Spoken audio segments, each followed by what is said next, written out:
Welcome back. This is episode number 343 of the Healthy Diabetic Podcast. I'm your co-host for this episode, Coach Ken.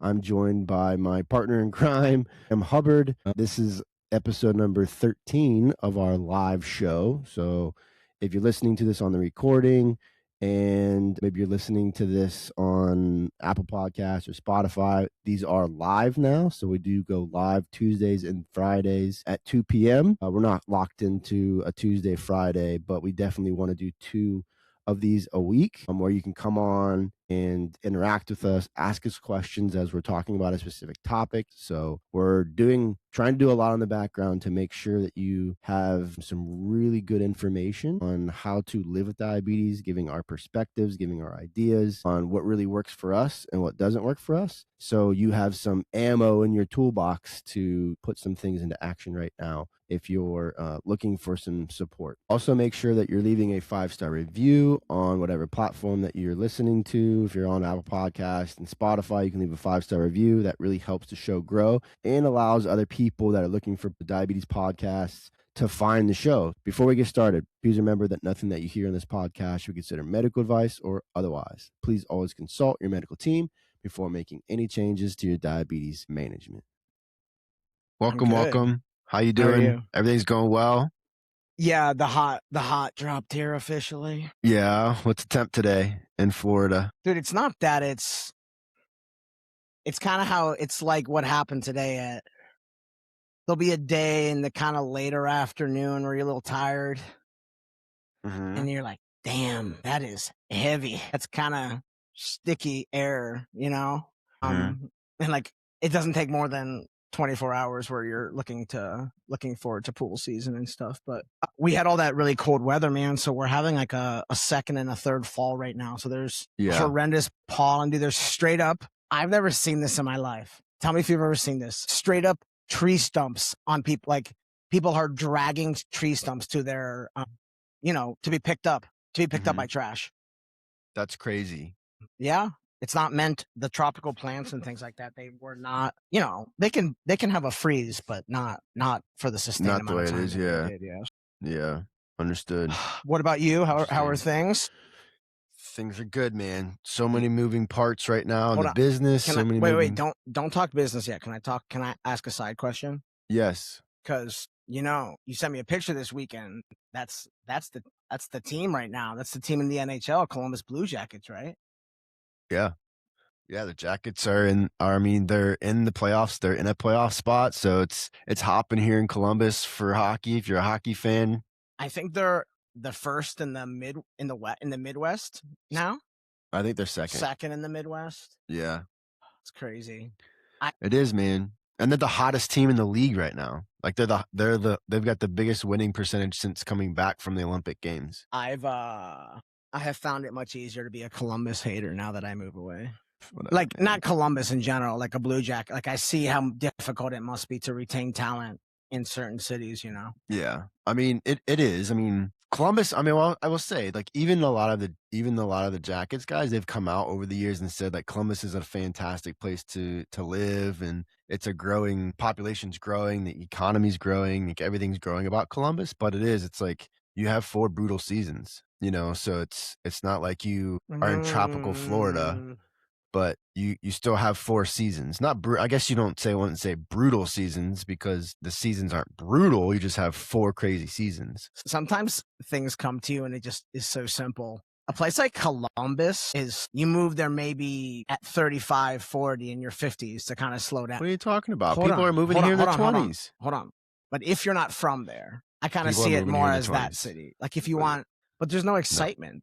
What are you talking about? The Buckeyes? Like, wow, it's gonna we've be got one of these 3 days. different It's pro gonna be one of teams. these days. Like, what are you talking about? There's no excitement here. Dude, it's a small city. It's not that small of a city. But yes, you I land understand in Columbus the and you're like, what is the whole town meeting? Like, is all of Columbus hanging out tonight in this little pimp all the town? No, you're crazy. Bro, I'm not crazy. That's the you are crazy of it. You're crazy. Anyway, let's move to diabetes, because I don't want to hear arguing with you over something that's not true. We're 4 minutes in, so let's do this, bro. Everybody, thank you so much for joining us. If you're listening on the recording, Thank you so much for joining us. Me and Graham What you know always about get a started with standing- these things. What you know about a standing desk? You ever stood? Yeah, I always stand. Yeah. That's part of the process of getting this studio situated. It's going to be a standing desk. Sometimes in the recordings I'll be standing. Sometimes in the recording I'll be sitting. It'd be cool. But Dude, I'm not a lazy person. I've been standing this week, and I'm like, where the fuck is that bar stool, bro? Whatever, dude. I know. I'm like, this is the exact problem. This is the exact reason I didn't do it. But I'm like, nah. I think there's a little something about. Sorry to change this topic. I just think there's something a little bit more personal when you sit down, and I can't think as good when I'm standing. So keep going. No, man. Keep going. Keep going. You lost. I Totally lost my train of thought. Yeah, good. You were talking about diabetes and updates. Your program's dude, I'm so on top of things. I didn't know what you're gonna say. Your program comes out on Monday. It's a free program. That's not what I was gonna say. Okay. Anyways, when does your program come out? Oh wow, I was supposed to come out this week, but that's not gonna happen. And it was then I said it was gonna come out next week. We're still working through edits. I'm still working on stuff on the back end. So my hope is that it will be done by first week of April. So yeah.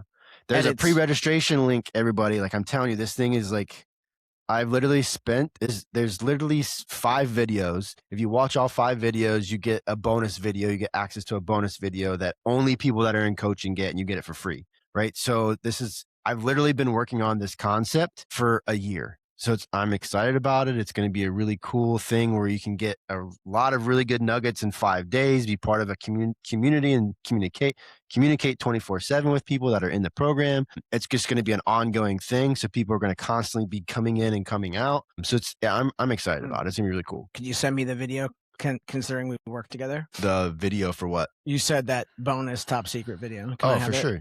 Yeah, I'll send it to you. Right now? Send it to me now and you can judge my reaction. I'll send it to you later. You were saying edits as in like you don't like how you look. Well, just like, when you build a program or when you build something, like, you do the first draft and then you have to edit it, and then you go through, it's like, oh, I need to add this, or this has to come out. So there's like additional things that I have to film real quick and add those into the videos. So it's like, so it gets polished up. So it makes sense. So yeah, it's just those types of things. And then there's a lot on the back end to do. Like it wasn't the case of like, damn, I'm ugly. No, God, no. I should do a voiceover with a better looking. A voiceover. I told you this, Ken. Background voiceover, yeah. I told you this a long time ago. You got a face for podcasting, man. You really. Yeah. I think I have a good personality, at least. Maybe not a good face. Did you you missed the joke. Think about it. It was a very good joke. You got a good face for podcasting. Yeah, thanks. When you say podcasters mostly are on audio, is that what you're saying? Mm-hmm. We don't have to see them. That's the joke. Hey man, but I'm telling you, more podcasts are going video now because people want to watch videos. You want to hear a good diabetes story? I want to hear a good diabetes story and then get into today's topic. Yes. Look what I got. You got the 15-day. Shoot, everybody. All right, we're going to talk about this. We got the 15-day. Graham got the 15-day Dexcom. We're gonna dive into that in a little bit here in a second as well. Okay, I was gonna say there's not much. Go ahead. All right. Well, if there's not much to dive into, how do you like it? What's going on? Bro, listen. Are you 2 days in, 1 day in, 5 days in? Okay, it's great. No changes. It's the same thing, the same app. Yep. All it did is it picked up that you have a 15-day sensor on. Mm-hmm.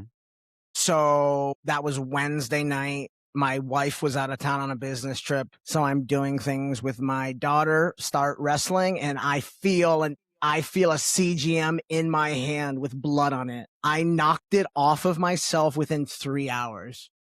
Nice. And I haven't knocked a CGM off in forever. And I don't think I've never like bloodied myself. Yeah. So lesson learned, that was Wednesday night. I don't have anything, but it's awesome. So it's like a 62 or 63 minute warm up. So it's back to an hour. Is it really? Yeah, back to an hour. What? That's silly. I want you especially. And remember, I say this. Tell me if the box feels a little heavier. That was the first thing I noticed when I picked it up. It felt heavier. Is the sensor bigger? No, everything that I said is right. It's the exact you thing. Say it's the exact sensor, but it's not. It's not the same.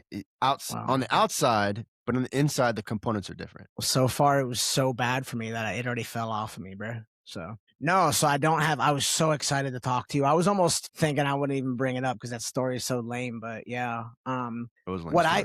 what I was thinking is I have the gun and I have the bloody thing because, it's a lot more valuable to call Dexcom and kind of like let them know something with less. Why? No, Why do you because say that? you risk not getting it covered, not getting a replacement. I've heard so many horror stories about someone calling Dexcom and then they're like, "Oh, you already got 3." I don't know if that's still a thing. That's That a used rule. to I heard that. that was a rule last year. I don't know if they changed that. You can only get 3 replacements a year no matter what. And people were getting denied because they were calling in. And if you just do the replacement through the app, I replaced like 5 or 6 of them last year. I never had an issue ever. Dude, good call. Never did I ever have an issue, or have I ever had an issue. Do you mind if I sit here and you just watch me do it? What? No. You mind if I sit here on the pod? No, you can do it. You can do it on your own. It's not hard. You just go through the freaking Damn it. prompts. I just called it a podcast. We're not a podcast. We're a live show about. We are a podcast. We're an extension of the podcast. Go ahead. I have so many things I could talk to you about. I know you got a couple things. No, let's go. Well, I cut you off about your program and you said you're going to talk about something. I mean, that's it. Like, I don't, like, it's just, let's just say it's going to be an incredible thing, because there's, like, I've talked about for so long, for so many years, these 5 pillars. And I think that every single challenge that someone has is oriented or can be looked at and have a solution from looking at one of those 5 pillars. So what I'm calling this 5-day program is the 5 lessons that you can't learn from your doctor. It's literally what it is. They don't talk about mental health. They don't talk about how to actually strategically look at how to dose throughout the day for different situations. They don't troubleshoot that stuff. They don't tell you how to build routines and sustainability in your management. They don't tell you about nutrition and go through nutrition with you. They don't talk about sleep and hydration and exercise. That is what this is about. And that's what the 5 pillars are about. So what I did is I took the 5 pillars and put it into a 5-day all-encompassing educational process that is going, even if someone doesn't go into coaching after it, right? Because at the end of the day, full transparency, everybody, it is a lead way into coaching. So you have an idea within 5 days. Hold on. You don't stop. So you have an idea. Of what coaching is about and what we're going to actually be talking about in coaching, right? So we're going to talk about the 5 pillars. And then if you want more information, then you can get into coaching. What were we going to say? No, who's dumber? I thought you were saying, like, if you want to get into coaching, like, if you're going to be, I thought I was going to say, like, wait, you're training people to be coaches? Like, I thought you were saying, no. Yeah. No, I'm giving people information and value. Yeah. I'm giving people value and information because that's what we need. Got it, bro. Got it. Easy. Do you give people your phone and you're available by text and stuff like that? I have a business number. Yeah. What's the number? I don't know. I have to look it up. I don't have it memorized. What is it? It goes. So you have a business number that also goes to your cell phone? You have a house. It goes to an app. You have a house phone? No, I don't give out my personal number. Do it now and then edit it later. So I've had a funny thought that came across that I don't think often about. The very first thing we ever did was talk to pharmacy students. How often do you talk to pharmacy students, and how often do you think they're actually hearing what you're saying? And like pharmacy students, like a pharmaceutical, like the first talk we ever did was at Ohio State to pharmaceutical students, right? Or it was a 200 or 300 level pharmacy class, right? And the approach was very unique and very different. And we were actually giving a lot in the years after. We would talk about, hey, if you see a diabetic, you should say this and do that. How impactful have those discussions been? And is that a specific like type of person that you talk? Like, do you go back to pharmacy colleges? Like, do you talk to? Because we've only done that twice, maybe 3 times. It's once a year. That's it. You've never ever talked to a pharmacist, like never ever again? Not a pharmacy student. I mean, I talk to pharmacists every single month. I mean, I don't talk to students. Why do you talk to pharmacists? Because they give me my prescriptions at the pharmacy. I know, but not like in depth, man. Do you remember? I don't know if you remember this. The first time we talked, we came back. We got called back. We came and did another little. Yeah, I've done it 3 times now. 4 times since you left the podcast. I've done it 2 other times. Well, without you. So I've done it 4 years, but the guy that was in charge with it, that was a friend of mine. The professor that was a friend of mine, he's no longer at Ohio State, so they probably won't ask me to come back. Do you think that was valuable, or do you think it's just like? I think so. Here's what I would say about that, right? And this is important for all of us to understand, because when you have conversations in communities or with people that aren't diabetic, a lot of stuff probably goes in one ear, not the other, right? Especially, in this context, we're talking about a student.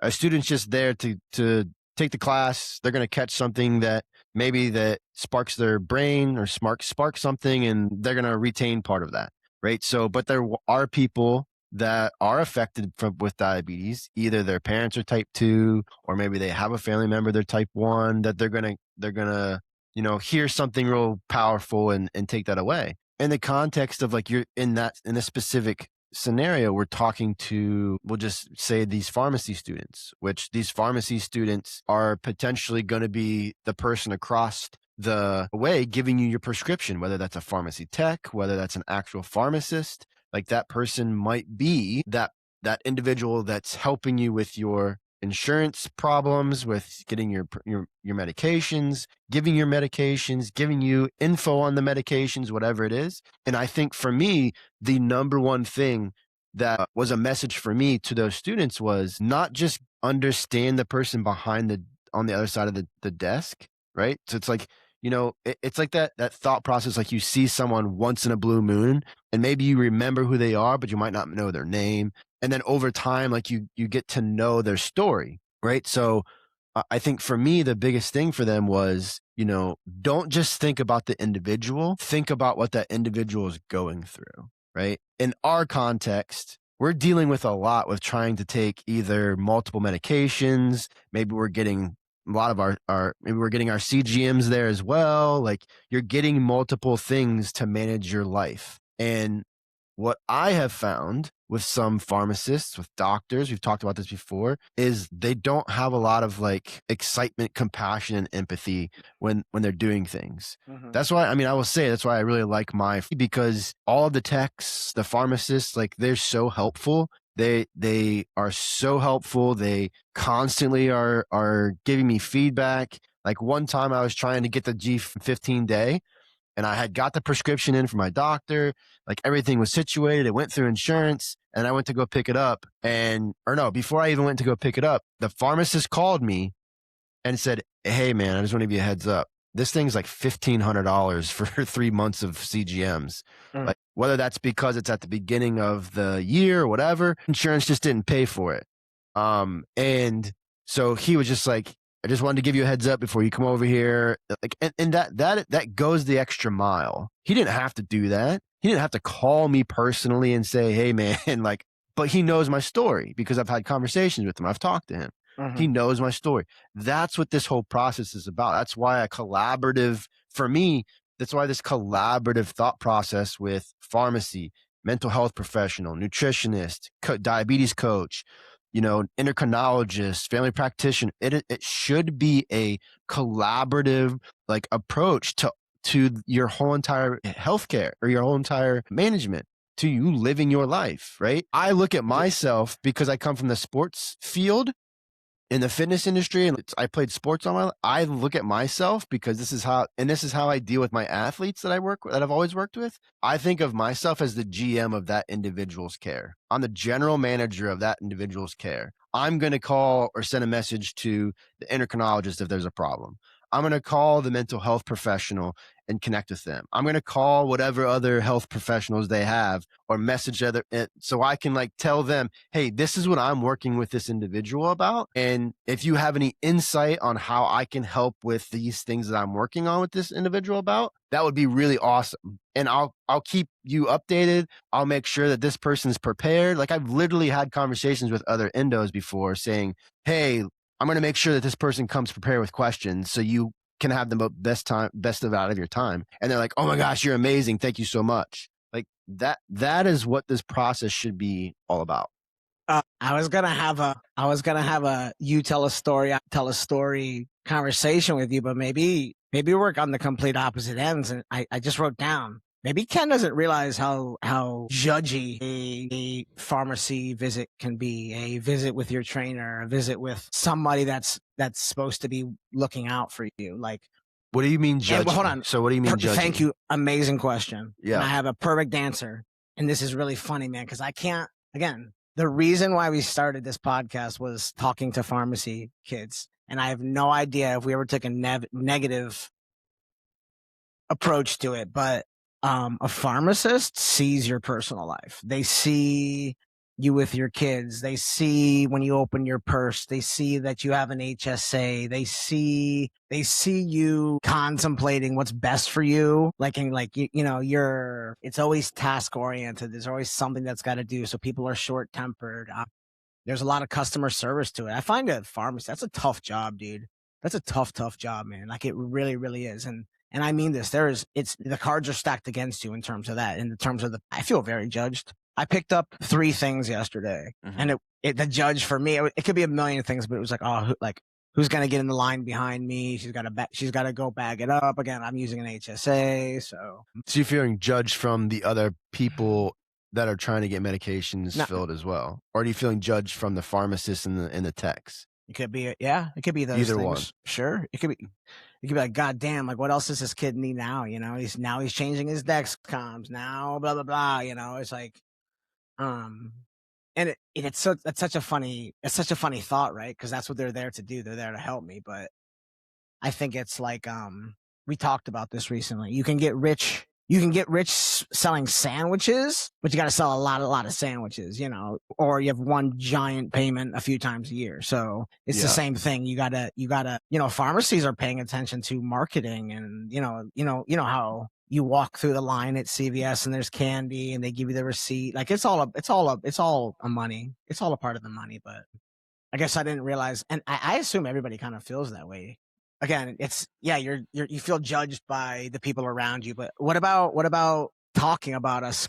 They're not going to say you're a drug name out loud, right? They're not going to be like, Ken's your Viagra, your extra strength Viagra, bro. You know what I mean? Or another one that happens is generic names. Like, people know what generic names are, like, So if you're on Zoloft and they call it, Thorn Loft, like, people are like, oh, I know Thornloft. You know what I'm saying? So yeah. Is this like new to you? Is that thought? I mean, you remember what it was like to have coaches telling you to run? That's what you are now. They're like, where did this guy get the power? I think you see the world. I think you see the world a little bit differently. I think people approach, especially in the time that we've been doing these lives, so 13 episodes, and I always laugh. Like, Ken is truly focused on being what you say you are. Like, listening, compassionate, understanding, kind-hearted. And you've been molded. You have been molded. Don't forget that. Like, and that doesn't mean that. I hope it doesn't. I don't mean it to sound negative, but we've all been molded. Well, yeah, but the idea of being molded into something is really cool, because your experiences help with that. Your experiences help with how you are molded in what you're going to do in life and how you engage into society, I guess. Like, I was molded into who I am now from pain and suffering, and from unbelievably put in really, really interesting situations, right? All the way from coming out of college and having this piece of paper that says I was smart, which I wasn't. And what the heck am I going to do with this piece of paper? And then deciding that I'm not going to go be a psychologist, even though I have a psychology degree. I'm not going to continue that path. I'm going to go be a personal trainer. At the time, that was like, oh my God, it's amazing. I'm going to go help people improve their lives, when I was in a place that needed help to improve my life, right? So it's like where you put yourself in life is so interesting, because every single experience that you have, whether it's a heartbreaking negative experience or a thrilling, incredible experience, that shapes who you are. And that's why I think mental health is so important for us living with diabetes, and mental health is important for life. Because if you're not leaning into those experiences, even the really uncomfortable ones, you're not able to mold yourself and learn lessons from those uncomfortable situations. You don't want to just learn lessons from the positive things that happen in life. You also want to learn things from the negative things that happen in life. And that took me a long time to really lean into and understand. there's been a lot of crappy things that have happened in my life, not just being diabetic, not just, not just having my parents get divorced when I was 5 years old. Like there's been a lot of crappy things that have happened to me over the years. I always think about that because I didn't used to do that. And now that I think about those things and practice those thoughts myself, it's helped to mold me into a person who is very compassionate and understanding and can listen very well to other people's challenges and help to try to guide them to a solution. And that's what coaching is. What's an example? It's kind of a big question. What's an example of something you can discuss that has driven home your current values? So Like what in the past, something that you're able to discuss, I know business and life things are whatever. What is something you can talk about publicly here related to diabetes? But what's something that drove home your current, like the Ken that I make fun of, be compassionate versus a dick. Yeah. Like can you allude to like something that really drove home? Well, yeah. 3 years of denial and depression. That You think it all goes back to this? It all goes back to square one. It all goes back to that for me. Really? And that's why mental crazy. health is pillar one. Because that experience, even though at the time and for a long time, even after I came out of depression and burnout, even at the time and a long time after, I didn't realize that was an issue. I just kind of lived. I was just living life, and I guarantee no one that was close to me at that time in those 3 years. It might have been longer. It might have been shorter. I just call it 3 years because that's what, from the time that I remember when it really started spiraling out of control to when I started bringing myself out, it was just about 3 years. So I call it 3 years. But no one, even my now wife, right? I don't think she would ever have thought she would think back and say like, oh man, you were really struggling mentally. Mm-hmm. No, because I hid it from everybody. I hid it from everybody. Did you drink? Do you like drink? Were you like a drinker like back then? Socially, not. I wasn't. Thank God for that, right? Because you think of something so traumatic like being diagnosed with diabetes, not having any support, not knowing where to turn, not understanding it, being an adult living by themselves. Like, I had a roommate that I worked with at the gym, but it's not like we were like buddy super close. So I really didn't have anybody. Like, I'm so thankful that I was able to pull myself out of that. I'm so thankful for my wife to like being with her, helping me subconsciously pull myself out of that situation. Right. So for me, that literally is where everything stems from. And that's why mental health is so important to me. And also the other thing that has shaped that idea and that value and that philosophy is hearing literally hundreds of stories now of other people that have dealt with burnout, that have dealt with mental health, that deal with depression, that are on medications because of it, that are, not just in diabetes, but even in my time being a fitness coach over the years. So I can see the impact that living and not having things figured out can have on someone's psyche and I love the brain. I love the mind of the power that it has on us. It's insane. I want to say one more thing. This is because I feel like this is really important for me. It was important for me when I understood it. When I really leaned into and understood this. One of the biggest things that I think is so powerful about the human race, right? The number one thing that is so powerful about the human race that gives us so much power is the power of being able to make our own decisions and having choice, being able to choose our existence, choose what we're going to do. Because you can't say that for a lot of other organisms, animals, whatever you want to say, even on this planet. Not many other animals, many other things have the so much free will that free will can guide every single decision, right? So when someone sits there and says to themselves, and even when I used to do this condition sucks, I don't give a fuck anymore, I'm just going to live life, I'm whatever, right? And not actually look at how am I living with it? How am I making decisions? That is a choice that someone is making. It is a choice that someone's making to feel that way. It's hard not to choose that when you are so overwhelmed with the feeling, but it is 100% that person's choice. Just like it's 100% someone's choice to go to Starbucks every single day, Just like it's someone's choice to eat like crap every single day. Just like it's someone's choice not to go for a walk every day or get enough sleep or stay hydrated or have a fear of lows. Like fear, yes, is going to make us do some crazy things, but you still have a choice. And I think that is so powerful for us living with diabetes and us living as human beings is the fact that we have free will and we can make our own choices. I chose a long time to be bad. To be bad? But to laugh about it. Yeah. You know what I'm saying?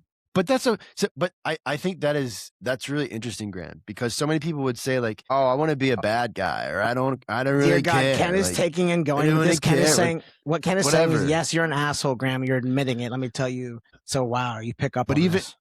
Go ahead. I'll say, even if you're listening to this and you're taking that approach, right? Graham's not that guy. We're just kidding. We're messing around. He's messing around with me. Say something after this.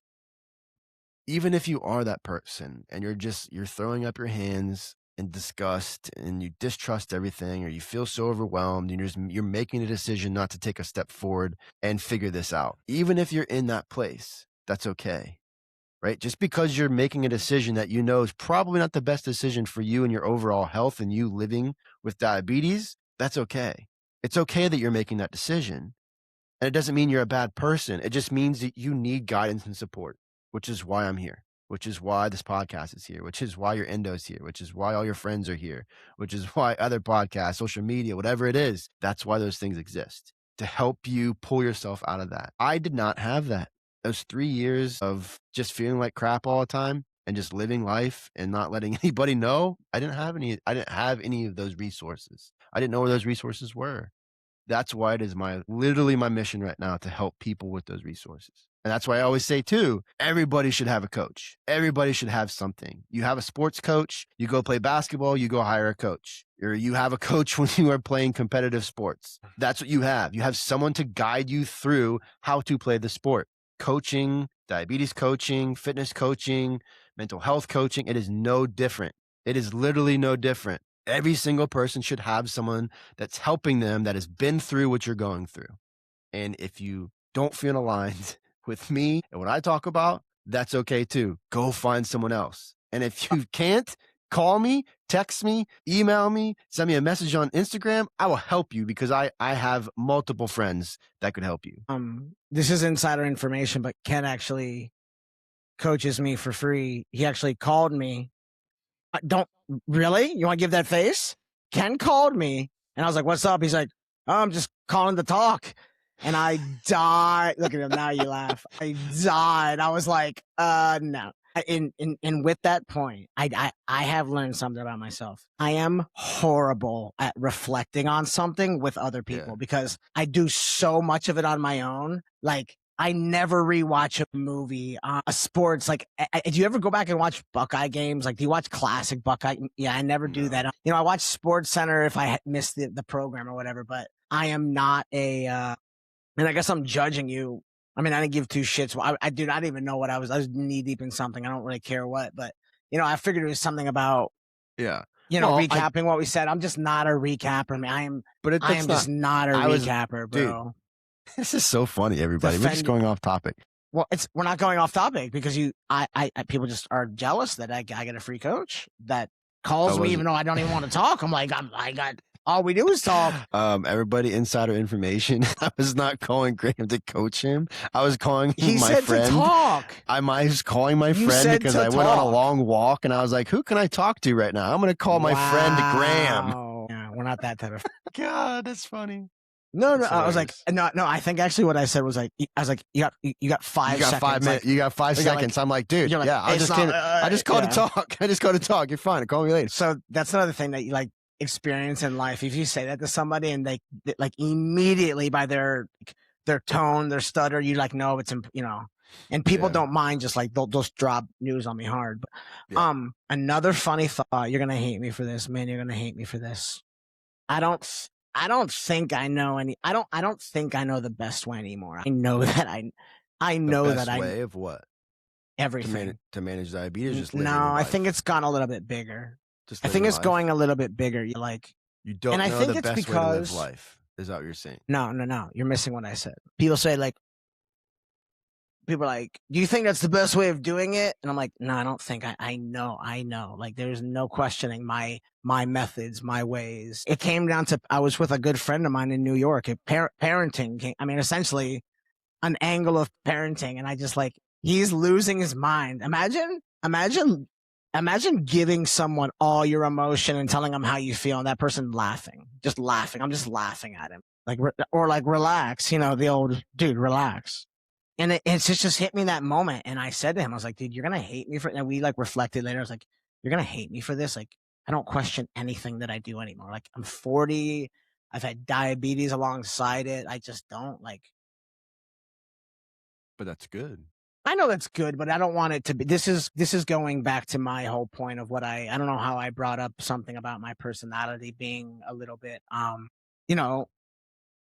it's hard for a diabetic not to be arrogant, It's a little hard for a diabetic. Why?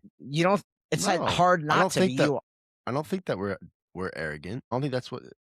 I'm purposely arrogant then. Well, that's you as a person. That's not you being arrogant about your diabetes. That's you. You're just arrogant person. That's to the same point as your CVS. No, it's because some things happen over and over and over and over and over again. It's like a dude, seen, been there, done that. Yeah, I don't know.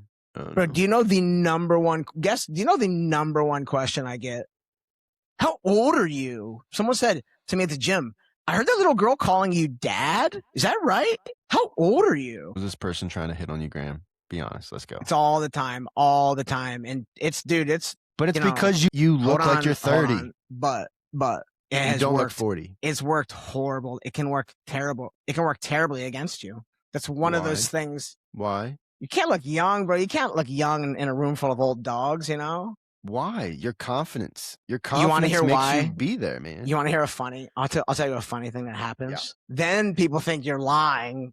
You're like, oh my God, like how much have I lost you? They're just, but again, this is people's experience lead. What the experience Ken has versus Graham has led to everything that you feel right now and who you are. And you just said, you were making the point about, I don't know, you were making a point about something, and just now about how you've changed, how you've molded, how you've become, Do you think that you saw yourself being a career coach, or do you think it might have been more kind of temporary?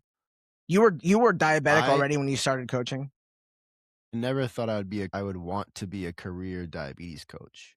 I thought that I was going to be a career fitness and nutrition coach. Oh. That's what I thought I was going to be. Especially when Alex and I bought the gym. When we bought the gym in 2014, I thought that was going to be my life, is the gym. And 5 years in, 4 years in, whatever it was, right? 5 years in, I did that first diabetes event. Everything changed.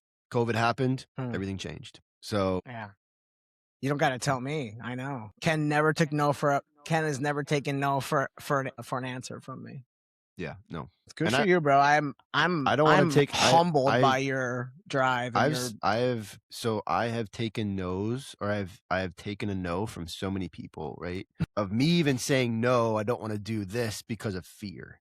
I don't want to do this because I'm afraid. I don't want to do this because I don't think it actually could work.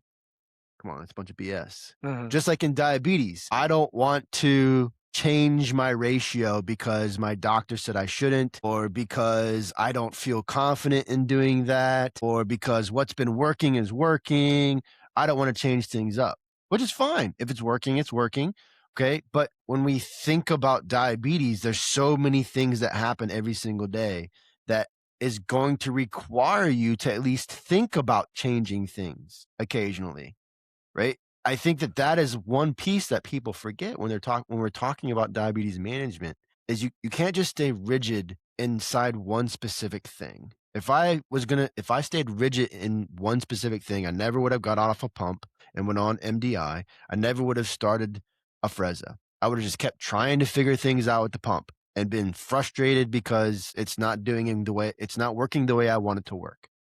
Okay. So if I didn't have the intuition, at least, or the awareness to say to myself, hey, I'm going to try this other thing, inhaled insulin. I don't know if this is going to work. I don't know. It seems weird that it's going through the lungs. Is it going to damage the lungs? I don't know, but I'm going to try it, right? If I didn't have the courage to try it, I wouldn't have the best A1C I've ever had. I wouldn't have the best stability I ever have, right? I wouldn't have the experience of going through that to be able to share to everyone for someone else that might want to try a Frezza on pumping or MDI, right? So for me, it's all about the experimentation, having the courage to try something new, right? Now, what's the next thing I might try that's new? I don't know, because I'm having great success on what I'm doing now, on using MDI, doing Tresiba twice a day, one in the morning, one injection in the morning, one in the evening, having my Lemjev now be the primary insulin that I'm using for dosing, using a Frezza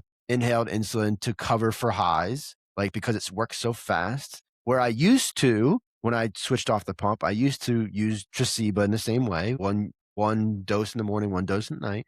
But then I would use a Frezza predominantly and hardly ever used Lemjev and regular insulin. Now I've switched it because it works better, right? So I'll take a good dose of, if I'm eating tons of carbohydrates, I'll take a good dose with Lemjev with regular insulin, and then I might take a 4 unit, which is just a 2 unit hit of a Frezza to get insulin going right now if I don't want to wait. Right. So it's like I can use these tools in my toolbox in any situation, and every situation might be different. So this is what I mean by you can't be rigid in how you think about your management. It can't just be, okay, my insulin to carb ratio is 1 to 10, and I need to wait 15 minutes every single time I eat something, and let's hope for the best. Because that's what we're told to do. Wait 15 minutes after you take your insulin before you eat. Make sure you cover for all of the carbohydrates. But guess what? What about the protein? What about the fiber? What about the fat? All of that stuff has an impact. What about if you just exercised 2 hours ago and now you're pretty darn insulin sensitive? What if your blood sugar is at 100? Should you wait 15 minutes? What if you have insulin on board and your blood sugar is 100? Should you wait 15 minutes? All of these things are important strategies, important things to think about when we're dosing, when we're using insulin, and when we're living the day. For example, I have one. Yeah. I even wrote a bunch of notes. So I had an appointment on Monday. I mentioned this. I'm going 8, and I'll explain what I mean for this. I'm going 8 for 8 Tresiba. So I wrote this down. So I used to take 12. I was taking Tresiba in the evenings, 12 units every evening at 5 p.m. My doctor said, break that up in half and start with a little bit extra. 12. Hold on. Did he give you an explanation or a reason why to start with extra? Great I'm question. curious about this. I don't know. Great question, and I love my answer. We talked about it together. Yeah. I just said, hey, I think maybe for the coverage, and she's like, great idea. So just 8, for the extra coverage? Just because like she's like, like it says it's 42, but no insulin actually has, right? Yeah. So if you look at a 24-hour period, I only have 4 more units on, right? It like doesn't sound that bad to me. Well, but also you have to think about what the peak is of that thing, right? When is it going to be the strongest? When is it going to be the weakest, right? Also, because that's a thing you got to think of. Yeah, but also in a way, sometimes you're like, am I really that sensitive? Like, come on. Okay, so I had the appointment on Monday, kept Monday the same. When I woke up on Tuesday at 8 a.m., I started doing it, okay? Tuesday, amazing. Into Wednesday, yesterday, so bad I haven't taken insulin again. Like, big lows, dude. Big lows with zero correcting. Like, I go low, stay low, kind of go up, back low again, like shaky, needing to sit down. So it's too much. I'd say at about 6 p.m. last night, I decided, all right, let's hold off on the 8 p.m., see how this goes, see how the night goes, and then into the morning. And I've yet to take insulin, and I'm just at about like 200. But I mean, like, I probably had 7 lows yesterday, dude. With very, I wrote it down. So, okay, so yeah, it was little lows with kind of a quick up and down, and big lows with 0 up, and then then it was one. It was one huge low. It went up to like 300 after. I was like, Jesus. Came right back down. What did you eat? Did you eat anything after that? Of course, dude, bro. Are we why talking are you the eating same that language? much to make it go to 300 though? That's what I was. You didn't let me finish. By the time I kept eating over just all these lows. Something said something that I skyrocketed up to 300. Waited 45 minutes and I was low again. At that point, I was pretty sure it was gonna, like, all right, like your body's had enough, like there's no way it's gonna keep going.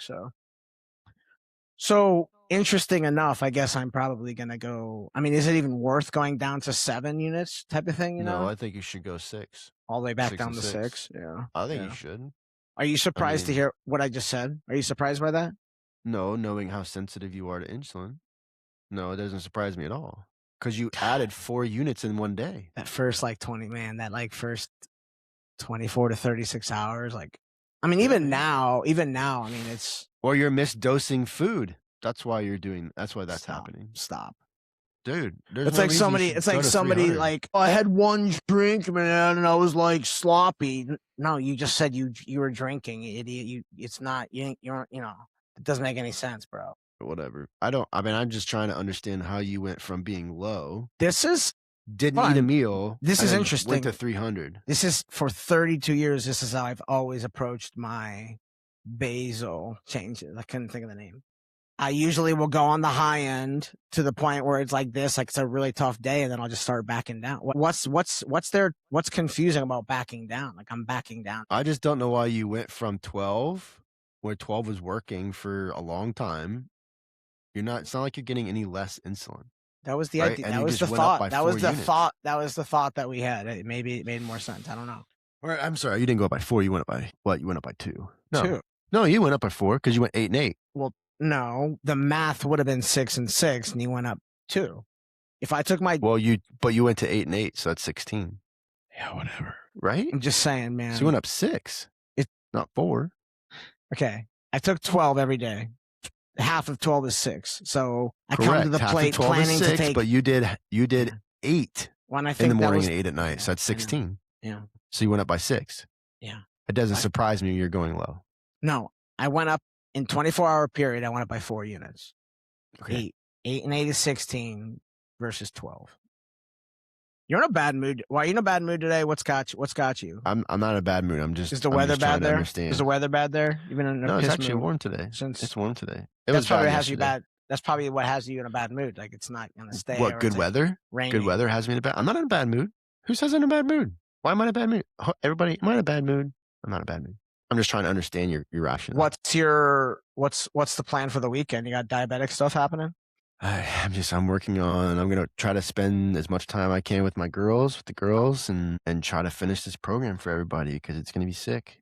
To give like a little inside scoop, or like it's like long videos of you sitting down having like, it would be like a. Yeah. So, okay. Do you want me I don't know what these look like at all. Like, or is there like a. So, okay. So there's 3 components to it. Okay. There's 3 components to everything I do. Literally 3 components to everything I do now in coaching. It's education, right? And that's either a one-on-one situation where I'm doing Zoom calls, we're troubleshooting and going through problems and guiding this person to have incredible stable blood sugars. Or there's a combination of those calls along with a bunch of educational videos that someone watches, right? And has incredible value, incredible education. Just like if they were listening to the podcast, like people are listening to the podcast right now, it's the same idea. You're basically watching me talk about a specific topic that has an actionable step that someone can take right now. Right. So this thing that I'm creating, the 5 lessons that you can't learn from your doctor, is basically 5 days. Every single day is a new video that's going to be anywhere from 10 to, I would say, 15 minutes long. And also, what's happening is after each video, you have to answer a bunch of really important questions about yourself and put them into the community platform, because everybody that's taking this program and comes in and out of this program can speak and talk, and you can meet new people that you've never talked to before through this platform, right? So basically you'll have 3 channels and you can talk about like, what were some wins for you today? What questions do you have about your diabetes management? And not just me, but also the rest of the diabetes community that's in the program are going to help guide you through solutions, right? So that's the community, right? So we got education, we got community, and then we got accountability. Those are the 3 components that my coaching is focused on. You get education, you get the community, okay? Because you get people around you that are dealing with the same things you're doing, and then you get accountability for myself and everyone else. So that's what the program is all about. Every single day you get a new video. You have to answer those questions to unlock the new video for the next day. By the end, if you get through all 5, this is a big thing. If you get through all 5 in 5 days, okay, some people are going to finish them faster than that. If you get through all 5 of them in 5 days, you get the bonus video, which is a deep dive. Only people that do coaching has access to this video. Deep dive into the 5 pillars. So it's longer than 10. Like, yeah, it'll it's probably longer be. than 10 It's minutes. going to be like half hour. It'll be a half hour video ish. What if you were recording like a 10-minute video and you got 9 minutes in and you mess something up? You got to go retake it. No, Recut the whole thing. No. So I do it in chunks and then edit it. I'm excited about it, man. It's gonna be cool. I'm really excited about it. I know we're giving people like a what do you call it? Like we're joggling all over the place, but all these little things I just keep thinking about. We've had little conversations. Tortilla chips. Are tortilla chips safe? Is that a safe diabetic snack? Because it's like define safe diabetic snack. It's processed, but it's not as processed as like a potato chip, like a tortilla. Is there something that? Well, I know that you eat. I'm asking you because I know that you eat tortilla chips. So, like, do you justify tortilla chips, or is that actually a good option? Because something I talked to with my doctor. She said, corn, rice, potatoes, it all grows in the earth. Those are all safe things to eat. It's all the processed things. So how bad? Go ahead. There's one component that we have to understand with this, right? This idea of bad foods is a stupid, idiotic concept, because if that's a real thing, right? Let me just put this in context. If the idea of bad foods is a real thing, then every single one of us is a bad human being, because every single one of us at some point in our life has gone to McDonald's, Taco Bell, Burger King, all these foods, all these places that we know that are not good for us. Pizza, ice cream, all of these foods, cake, all these foods that we know are not good for us as a human being. So for me to say like bad foods versus good foods, I don't like that term, because it puts us into a restrictive mindset. That like, I want to be good. I want to have a good, healthy lifestyle. So all I should do is eat plants. All I should do is eat plants and meat. That's the only thing I can eat. No, 100% that is false. Okay. 100%, because that creates one thing, which is living a restrictive life and hating your life because you can't eat the things that you want to eat. Here's the flip side of this. Okay, this is the other side of this coin. 80 to 90% of what you consume, for the most part, right? This is just a general rule of thumb for me. 80 to 90% of everything that I consume is healthy, whole foods, minimally processed. 10 to 20% is the foods that I want to eat. Pizza, ice cream, chips, and salsa. Like things that are not going to be the greatest food for me. That's the flip of the understanding of how you should consume food, how you should eat food. And I always have to throw this disclaimer in there, because everyone always yells at me. It's like, oh, well, I'm on low carb and it works fantastic. My blood sugars are awesome.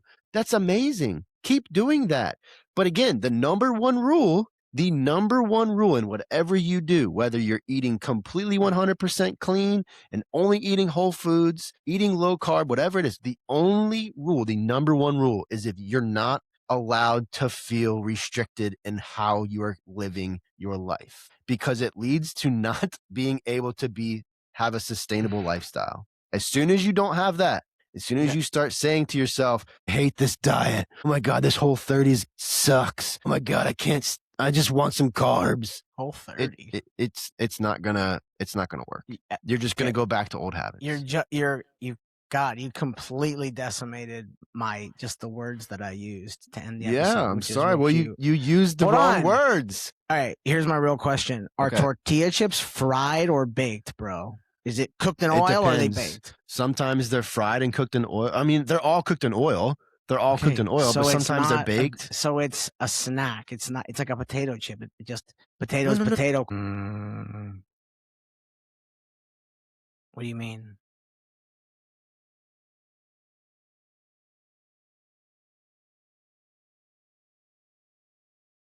Okay.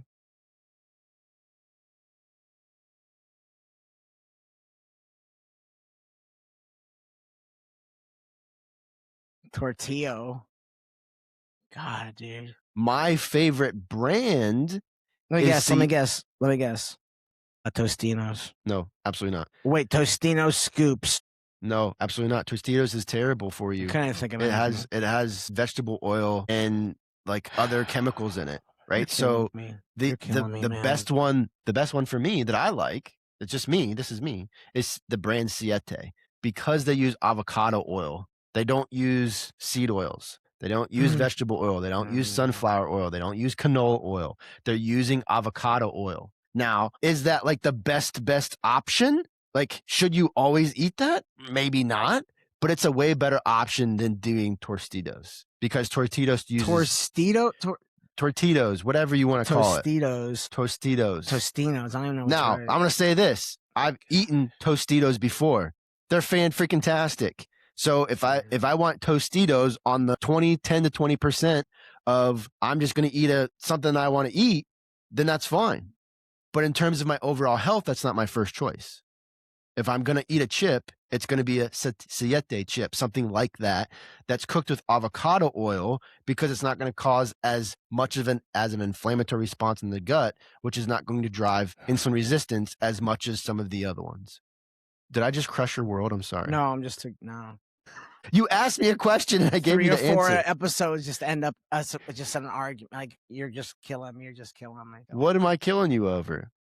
It's just so funny. Your approach to things. What is funny about my approach? Essentially, all I was saying is, hey, I know you eat tortilla chips. Is that something I should be like moving towards? Or you can move towards whatever you want, just like we said earlier. The best thing about being a human being is the power of choice. Write that down. We're going to talk about this next time. We're going to have a long episode. Eat something because I said I don't eat it. We're going to have a long You can eat that shit all you want. I do want to tell you something very important, and I tell people this all the time.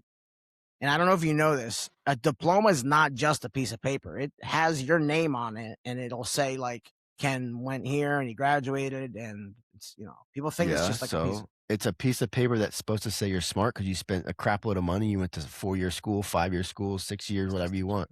It's a piece of paper that says you're smart, and it's your ability. It's just a joke. It is your bad joke. It's your. It wasn't a bad joke. It is you. It's on you to do something with that piece of paper. And all I'm saying, it's not a blank piece of paper. It'll say. I didn't say it was a blank piece of paper. I just said it's a piece of paper that says you're smart.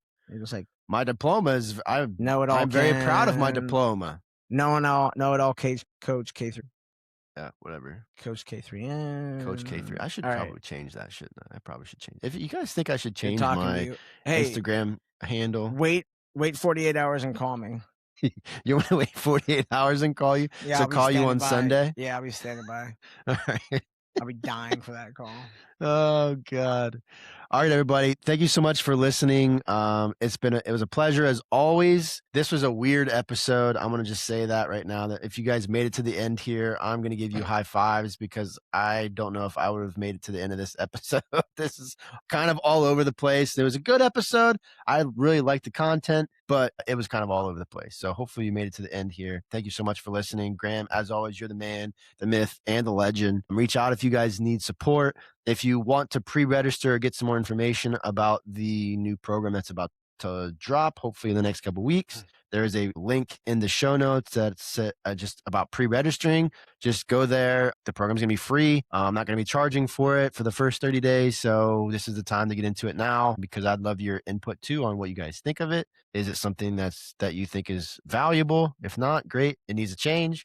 But yeah, if you're interested in getting more information about that, click that link in the show notes. It says pre-register. And yeah, we'll see you in the program, because it's going to be freaking fantastic. Yeah, Graham, thank you so much. And thanks everybody. And we will see you guys next time.